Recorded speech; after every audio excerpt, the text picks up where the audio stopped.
Saya ucapkan selamat siang kepada Bapak Ibu Saudara-saudara yang saya kasih dalam Tuhan, dimanapun Anda berada.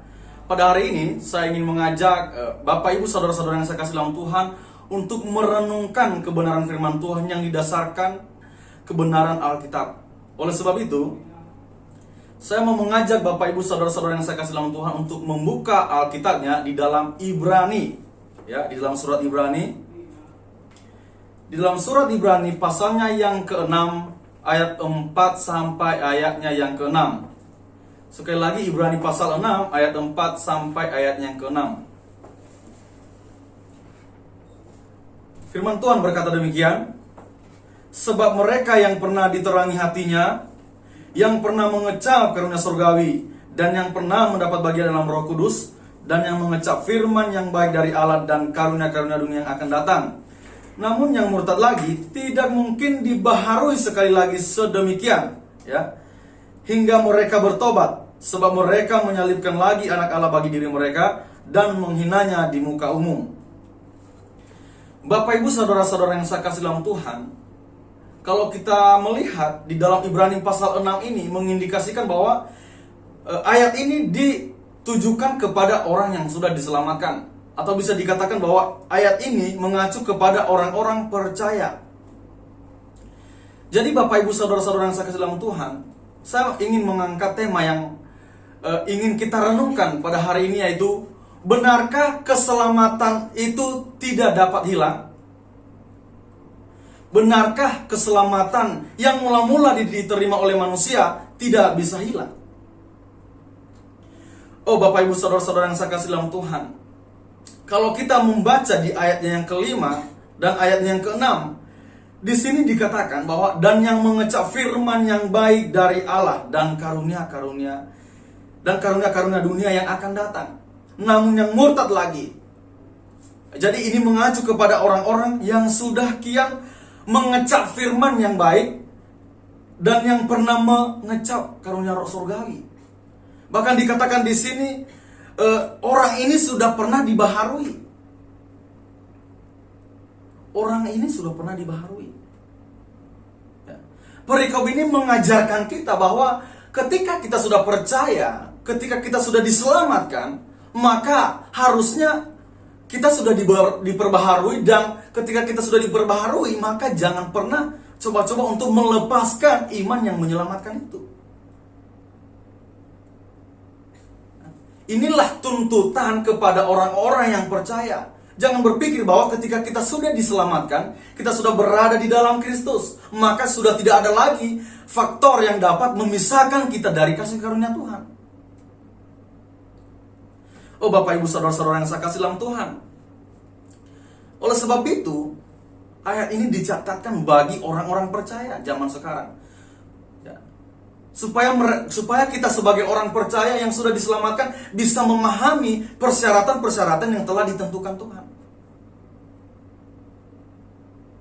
Tuhan memberikan kita ketetapan, ya. Ada hal-hal yang ditetapkan Tuhan, termasuk keselamatan, ya. Tuhan menetapkan keselamatan di dalam diri Kristus, ya. Jadi keselamatan baru bisa diterima oleh manusia ketika manusia memilih untuk berada di dalam Kristus, ya. Oh ternyata keselamatan itu bersyarat, ya. Keselamatan itu bersyarat. Jadi manusia dituntut untuk bertanggung jawab atas dirinya. Dalam pengertian apa? Yaitu merespon Injil, atau menerima Kristus sebagai juru selamatnya. Itulah persyaratan keselamatan. Namun di dalam hal meninggalkan iman juga ada syaratnya apa? Keluar dari Kristus. Seperti kita masuk ke dalam Kristus memiliki persyaratan, begitu juga ketika kita keluar dari Kristus ada syaratnya. Namun ini bukanlah ketentuan Tuhan, syaratnya bukan ketentuan Tuhan, namun ini otomatis. Kalau misalkan orang sudah tidak mau lagi bersama dengan Kristus, maka itulah pilihannya, itu keputusannya.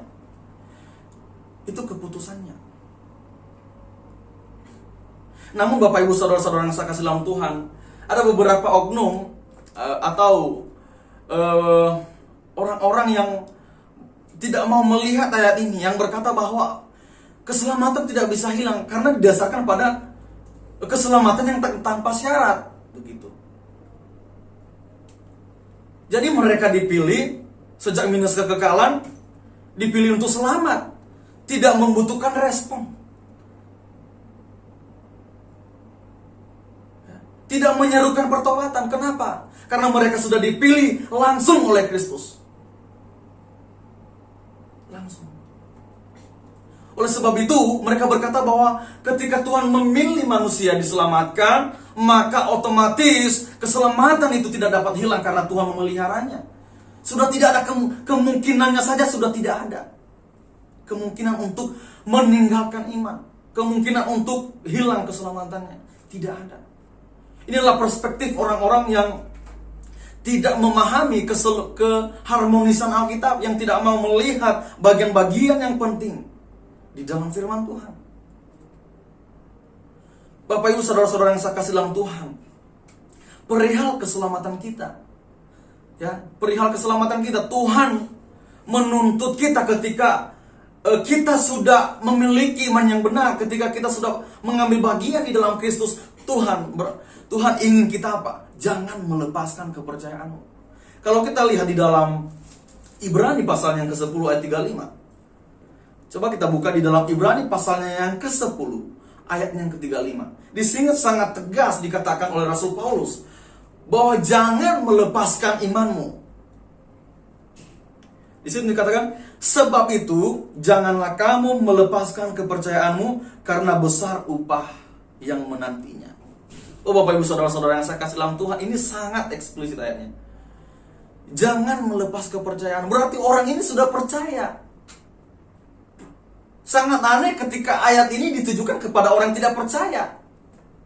Begitu juga Ibrani pasal 6 ayat 4 sampai 6 tadi, bahwa ada juga argumentasi berkata bahwa ayat yang 4 sampai 6 itu berkata kepada orang-orang yang masih belum diselamatkan, belum percaya, belum mengenal Kristus bahkan. Tapi ini pandangan yang salah. Kenapa? Kenapa kita bilang bahwa ini mengacu kepada orang yang sudah diselamatkan? Yang pertama, orang yang sudah diselamatkan tentunya pernah mengecap karunia sorgawi, ya. Karena kenapa? Aneh sekali ketika orang belum percaya tetapi sudah mengecap karunia sorgawi. Itu tidak masuk akal, tidak nyambung begitu. Tetapi ini sangat kita perhatikan baik-baik ya. Ibrani 6 ayat 4 di situ dikatakan, sebab mereka yang pernah diterangi hatinya, yang pernah mengecap karunia sorgawi. Ini dua kata, katanya pernah diterangi hatinya, berarti sudah menerima terang. Yang kedua, yang pernah mengecap karunia sorgawi. Ya. Apalagi, dan yang pernah mendapat bagian di dalam Roh Kudus. Ini tidak mungkin mengacu kepada orang-orang yang masih belum diselamatkan begitu. Ini sudah merasakan kasih karunia itu. Yang pada dasarnya dia sudah menerimanya. Di ayat kelima, dan yang mengecap firman yang baik dari Allah, mengecap karunia yang baik, mengecap firman yang baik dari Allah, dan karunia-karunia yang akan datang. Dipertegas lagi di ayat ke-6, katanya namun yang murtad lagi tidak mungkin dibaharui sekali lagi. Berarti orang ini sudah pernah diperbaharui. Orang ini sudah dibaharui.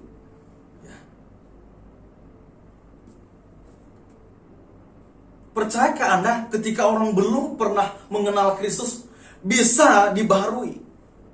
Pernahkah Anda berpikir bahwa tidak mungkin orang yang masih belum percaya kepada Kristus murtad begitu? Tidak mungkin orang yang tidak percaya kepada Kristus bisa dikatakan murtad. Karena dia sendiri belum percaya. Bagaimana bisa dia murtad padahal dirinya sendiri belum beriman kepada Kristus?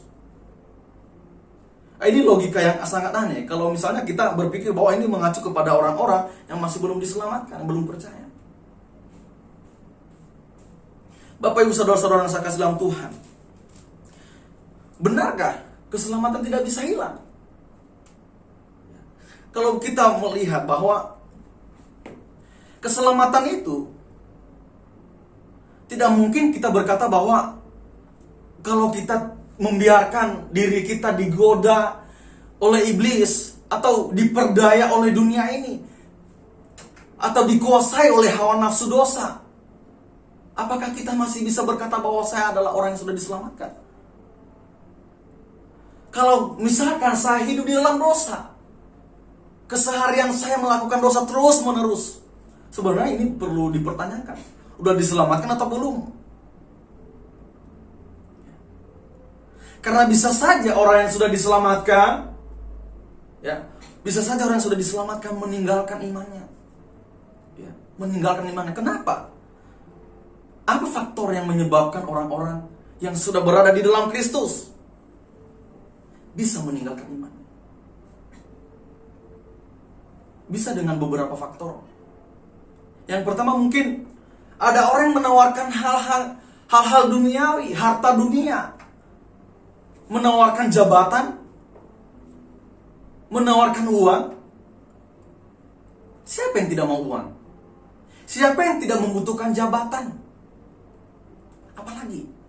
Atau mungkin karena seorang wanita, mungkin dari agama lain, mungkin dia sangat sayang sehingga dia menyangkal imannya, sehingga dia meninggalkan Kristus demi mendapatkan perempuan itu.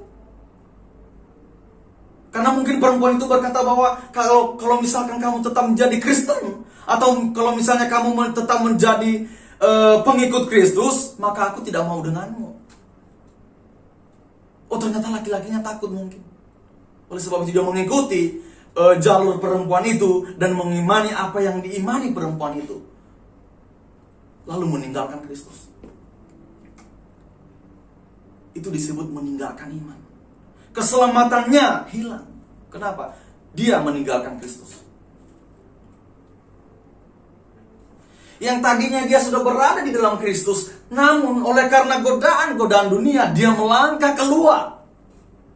Dia melangkah keluar dari Kristus. Dan di ayat 6 dikatakan di situ, bahwa hingga mereka bertobat. Ya, namun yang murtad lagi tidak mungkin dibaharui sekali lagi sedemikian hingga mereka bertobat. Maksudnya apa? Ketika seseorang sudah berada di dalam Kristus, lalu dia mencoba untuk keluar dan akhirnya dia meninggalkan Kristus, dia sudah tidak dapat bagian di dalam Kristus. Dia bukan lagi milik Kristus. Dia bukan lagi orang yang sudah diselamatkan, bukan orang percaya. Namun kata hingga bertobat seperti apa? Ya, jadi dia melangkah masuk lagi. Dia mau masuk lagi. Dalam pengertian dia mau bertobat lagi. Setelah yang meninggalkan Kristus, dia mau masuk lagi ke dalam Kristus. Namun tidak bisa lagi dibaharui, kata Ibrani pasal 6 ayat 4-6.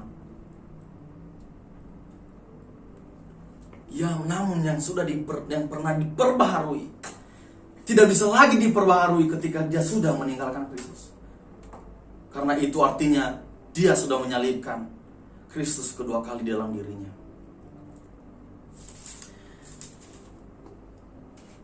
Tetapi Tuhan mau kita sebagai orang percaya bisa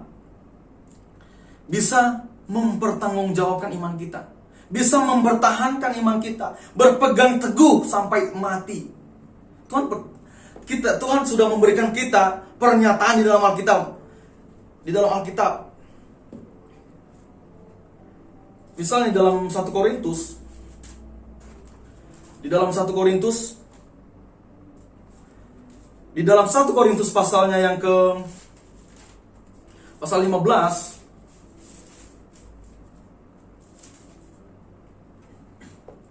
1 Korintus pasal 15 ayat 2. Di situ dikatakan oleh Injil itu kamu diselamatkan. Nah, seperti yang saya bilang dari tadi bahwa kita diselamatkan butuh syarat, yaitu merespon Injil. Ya, oleh Injil itu kamu diselamatkan asal kamu teguh berpegang. Oh, ini sangat jelas. Bapak Ibu saudara-saudara yang saya kasih dalam Tuhan, katanya di sini asal kamu berpegang teguh saja.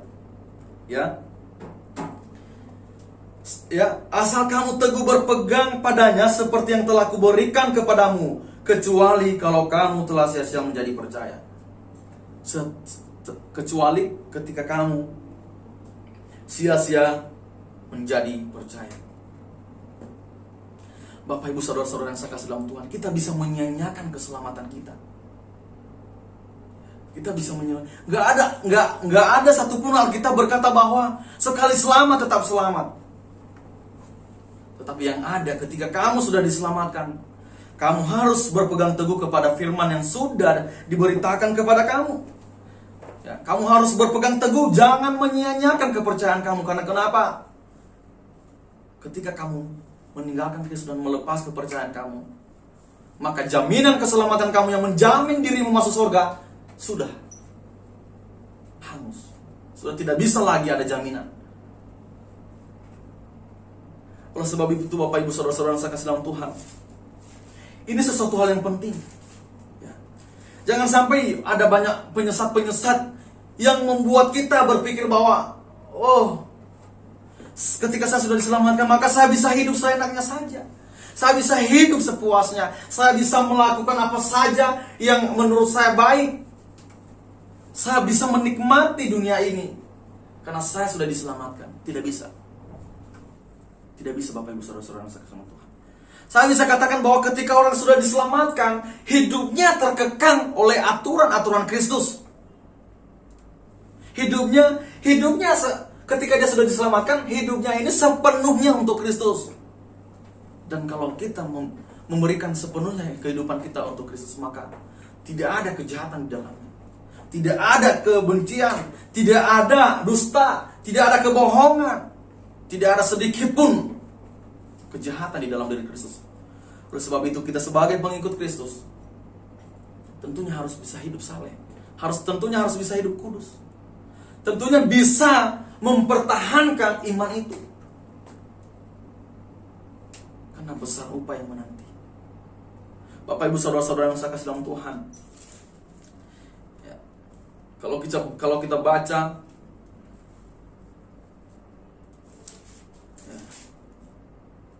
Kalau kita baca di dalam Ibrani pasal yang ke-3 ayat 12 sampai 14. Di situ dikatakan bahwa ini mendukung argumentasi bahwa paham OSAS atau orang-orang berkata bahwa keselamatan itu tidak dapat hilang. Itu salah. Karena Alkitab mencatatkan di dalam 12 ya. Karena kenapa? Kalau misalnya tidak dapat hilang, kenapa Tuhan menyuruh kita berpegang teguh kepada iman itu? Kenapa kita harus memegang iman itu sampai mati? Kalau tidak ada maksudnya. Namun di ayat yang ke-12 ya, Ibrani 3 ayat 12 sampai 14 dikatakan bahwa waspadalah hai saudara-saudara, supaya di antara kamu jangan terdapat seorang yang hatinya jahat dan yang tidak percaya oleh karena ia murtad dari Allah yang hidup, ya. Oleh yang murtad dari Allah yang hidup, tetapi nasihatilah seorang akan yang lain setiap hari selama masih dapat dikatakan hari ini, supaya jangan ada di antara kamu yang menjadi tegar hatinya karena tipu daya dosa. Karena kita telah beroleh bagian di dalam Kristus. Sekali lagi saya sebut, karena kita telah beroleh bagian di dalam Kristus. Asal saja kita teguh berpegang sampai kepada akhirnya pada keyakinan iman kita yang semula. Bapak Ibu saudara-saudara yang saya kasih dalam Tuhan, ini sangat tegas, ini sangat eksplisit, ya. Bahwa di ayat 14, karena kita telah beroleh bagian di dalam Kristus, asal saja kita teguh berpegang. Ya. Jangan murtad, jangan meninggalkan iman. Ya. Tetaplah pada keyakinan iman itu. Tetaplah pada kepercayaanmu, karena imanmu lah yang menyelamatkanmu. Ya, oleh sebab itu Bapak Ibu saudara-saudara yang saya kasih dalam Tuhan, ya, kita sebagai orang percaya, sebagai orang yang sudah diselamatkan, harus kita pertahankan. Ya, Kristus telah mati bagi kita. Ya, kita percaya kepada Kristus. Dia memberikan kita jaminan berdasarkan Efesus pasal 1 ayat 13 sampai 14. Dia memberikan kita jaminan. Oleh karena itu, jangan sampai ketika saya sudah dijamin keselamatannya, Anda Dan saya melepaskan itu secara cuma-cuma hanya karena hal-hal duniawi. Oleh sebab itu Bapak Ibu Saudara-saudara yang saya kasih dalam Tuhan, saya ingin mengajak Bapak Ibu Saudara-saudara yang saya kasih dalam Tuhan untuk selalu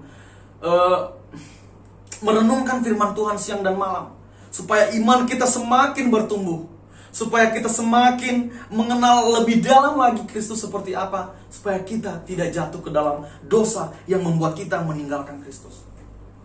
Oleh sebab itu Bapak Ibu Saudara-saudara yang saya kasih dalam Tuhan, cukup sekian firman Tuhan yang saya sampaikan pada hari ini.